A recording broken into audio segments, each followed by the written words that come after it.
சங்கீதம் 64 ராக தலைவனுக்கு ஒப்புவிக்கப்பட்ட தாவீதின் சங்கீதம்.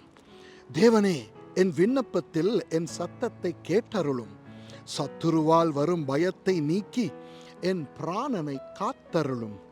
துன்மார்க்கர் செய்யும் இரகசிய ஆலோசனைக்கும் அக்கிரமக்காரருடைய கலகத்துக்கும் என்னை விலக்கி மறைத்தருளும்.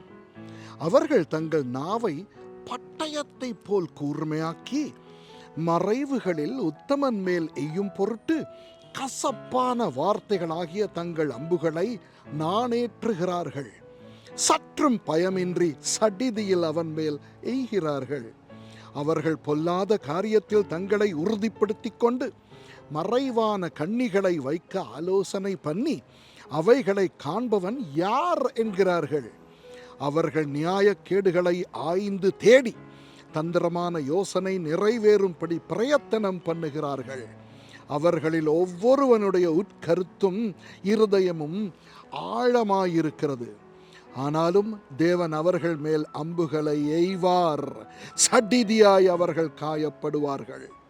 அவர்கள் தள்ளப்பட்டு கீழே விழும்படி அவர்கள் நாவுகளே அவர்களை கெடுக்கும். அவர்களை காண்கிற யாவரும் ஓடிப்போவார்கள். எல்லா மனுஷரும் பயந்து தேவனுடைய செயலை அறிவித்து அவர் கிரியையை உணர்ந்து கொள்வார்கள். நீதிமான் கர்த்தருக்குள் மகிழ்ந்து அவரை நம்புவான். செம்மையான இருதயம் உள்ளவர்கள் யாவரும் மேன்மை பாராட்டுவார்கள். ஆமென்.